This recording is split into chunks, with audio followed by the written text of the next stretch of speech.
राजकीय घडामोडी, सामाजिक विश्लेषण, कृषी विभाग, कला व मनोरंजन विश्व आणि क्रीडा क्षेत्रातील बातम्यांचे ताजे व अचूक अपडेट्स महाराष्ट्र शाही न्यूज मराठी. बातमी मागची बातमी, शोध सत्याचा. काल मुख्यमंत्र्यांनी आपल्याला चर्चेसाठी बोलवलं होतं. काय नेमकं मुख्यमंत्र्यांच्या बैठकीमध्ये काय निर्णय झाला आणि कुठल्या मागण्या तुमच्या मान्य केल्या आणि कुठल्या राहिल्या आणि इथून पुढे आंदोलनाची आपली रूपरेषा कशी राहील? पालकमंत्री राधाकृष्ण विखे पाटील यांनी या आंदोलनाची दखल घेत काही प्रयत्न केले आणि त्यातून काल 5 मंत्र्यांबरोबर मंत्रालयामध्ये बैठक झाली, ज्याच्यामध्ये आमदार विनोद निकोलेसुद्धा आमच्याबरोबर होते. शिष्टमंडळात 15 लोक होते. मुख्यतः राधाकृष्ण विखे पाटील जलसंपदा मंत्री होते, आदिवासी विकास मंत्री आलेले होते, त्याचबरोबर दादासाहेब भुसे शालेय शिक्षण मंत्री हजर होते, कामगार विभागाचे सुद्धा सर्व अधिकारी पदाधिकारी तिथे हजर होते.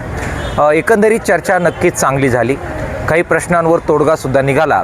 10-20 वर्ष आम्ही ज्या प्रश्नासाठी आदिवासींच्या साठी लढत होतो त्याच्यावर काहीच सकारात्मकता आलेली आहे. पाण्याचा हक्क आदिवासींना हवा आहे, त्यानंतर जंगलच्या जमिनी हव्या आहेत, त्यानंतर जी घरं शेतकरी राहतात, श्रमिक राहतात, त्या तळजमिनींचा प्रश्न आम्ही घेतलेला होता, तर त्यावर नक्कीच चर्चा पुढे गेलेली आहे. कामगारांच्या प्रश्नाबद्दल, बांधकाम कामगारांच्याबद्दल सविस्तर चर्चा झाली. विशेषतः मेडिक्लेम हा पूर्ण सर्व आजारांना लागू असला पाहिजे आणि इतरही त्यांच्या ज्या मागण्या आहेत, शिष्यवृत्तीच्या आहेत, बाकी आहेत, त्याबद्दलसुद्धा खूप सकारात्मक चर्चा झालेली आहे. मात्र हे सगळं कागदावर आलं पाहिजे हा आमचा अट्टास आहे आणि त्याच्यासाठी आज आम्ही थांबलेलो आहोत की लेखी स्वरूपामध्ये या सगळ्या गोष्टी ह्या आपल्याला त्यांनी दिल्या पाहिजेत.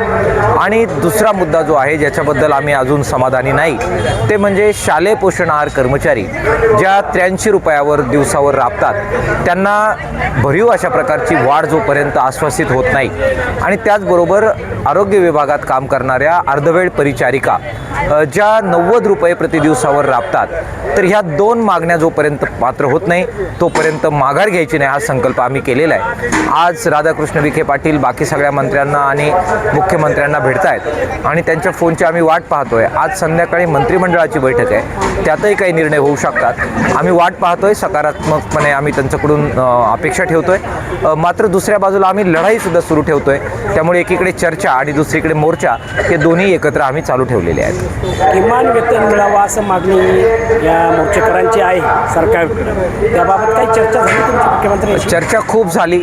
ह्या आर्थिक मुद्दे आहेत आणि त्याच्यामुळे त्या स्टेप बाय स्टेप जावं लागतं.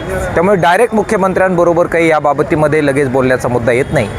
खालून प्रस्ताव योग्यरित्या जाणं, मंत्रिमंडळाच्या पुढे ते मांडले जाणं आणि त्यानंतर मग आर्थिक तरतूद होणं, ह्या काही जे टप्पे आहेत या टप्प्यांवर आम्ही नजर ठेवून आहोत आणि मला खात्री आहे की या लाँग मार्चची दखल घेऊन याच्यामध्ये काही ना काही तोडगा काढण्याचे प्रयत्न होतील.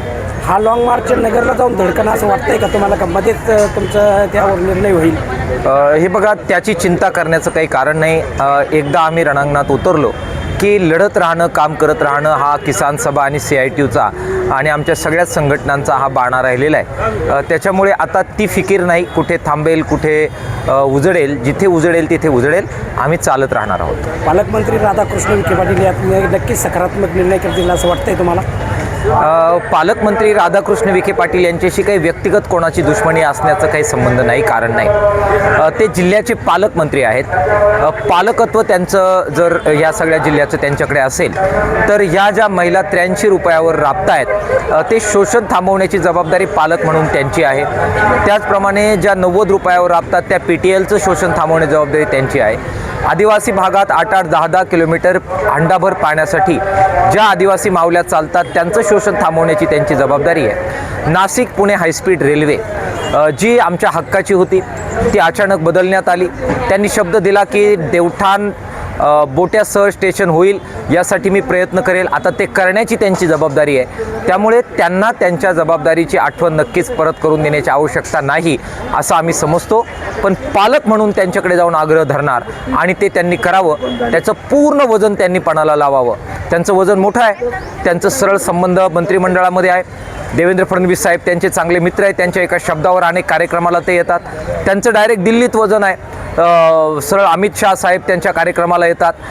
देवेंद्र फडणवीस साहेबांच्या सोबतीलाच आज महाराष्ट्रातून डायरेक्ट जर पंतप्रधानांना कोणी भेटू शकत असेल तर ते नाव राधाकृष्ण विखे पाटलाचं आहे. मग हे सगळं वजन त्यांनी मायमाऊल्यांसाठी वापरावं, रेल्वेसाठी वापरावं, तालुक्यासाठी वापरावं, हा आग्रह आम्ही त्यांच्याकडे जाऊन धरणार आहोत. मुख्यमंत्री देवेंद्र फडणवीस म्हणले की पुणे नाशिक हायस्पीड रेल्वे जी आहे त्या रेल्वेचा मार्ग बदलायचा आहे, परंतु त्यासाठी बराच कालावधी लागेल. मग काय वाटतंय तुम्हाला, नेमकं कधी होऊ शकते? आमची मंजूर झालेली 1000 कोटी रुपये खर्च झालेली रेल्वे, तिचा मार्ग बदलून ती पुण्यावरून पुणतांब्याला न्यायला तुम्हाला वेळ लागलेला नाही आहे. क्षणात निर्णय केला, कोणाचीही कन्सल्ट केलं नाही.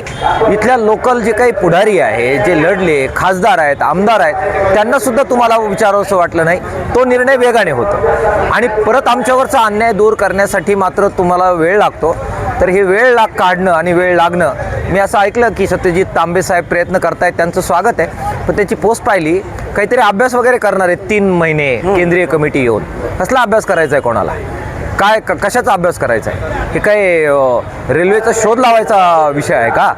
जो शोध तुम्ही लावला, 1000 कोटी रुपये खर्च केले ना तुम्ही, मग 1000 कोटी रुपये जर हे सिद्ध झालं उद्या की हा चुकीचा सर्वे होता, तर वसूल केले पाहिजेत. निर्णय घेतलेल्या मंत्र्याकडून वसूल केले पाहिजेत, रेल्वे मंत्री आणि त्या स्टाफकडून वसूल केले पाहिजेत. 1000 कोटी रुपये हे काही चंदन आहे का?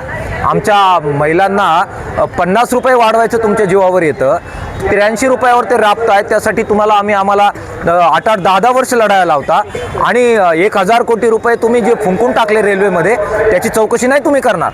तर त्यामुळे जर वेळच लावणार असाल तर चौकशी करा आणि निलंबित करा त्या अधिकाऱ्यांना, ही मागणी आहे आमची. तज्ज्ञ समिती नेमणार आहे असं त्यांनी सांगितलेलं आहे. भ्रष्टाचाराची चौकशी करण्यासाठी तज्ज्ञ समिती नेमा आणि 1000 कोटी रुपये खर्च करण्यापूर्वी तुम्हाला ही अक्कल सरकारला आणि रेल्वे मंत्र्याला का सुचली नाही, याच्यासाठी अभ्यास करा. आणि त्यासाठी तुम्हाला काही तज्ज्ञ माणसं लागत असतील तर आम्ही देऊ. गेली 40 वर्षांपासून ग्राहकांच्या सेवेत असलेले विजय ग्रुपचे pure veg Jammu Kashmir Chaudhary dhaba and family restaurant, गौरव चवीचा स्वाद महाराष्ट्राचा. आमची वैशिष्ट्ये: निसर्गाच्या सानिध्यात शुद्ध शाकाहारी जेवणाची उत्तम सोय, सर्वोत्कृष्ट स्वच्छता, जल सर्व्हिस, सुसज्ज किचन हॉल, फॅमिलीसाठी स्वतंत्र बसण्याची व्यवस्था, पार्टी हॉल, बर्थडे हॉल, महिला पुरुषांसाठी स्वतंत्र स्वच्छतागृह, प्रवासी ड्रायव्हरसाठी स्नानगृह, वाहनांसाठी सुसज्ज पार्किंग व्यवस्था. आमच्या शाखा मोशी, मंचर, कळंब, बोटा, माळवाडी. आमचा पत्ता: पुणे नाशिक राष्ट्रीय महामार्गावरील माळवाडी बोटा, तालुका संगमनेर, जिल्हा अहिल्यानगर. संपर्क क्रमांक 95 96 64 56 86 आणि 60 06 82 24 02. महाराष्ट्र शाही न्यूज मराठी, बातमी मागची बातमी, शोध सत्याचा.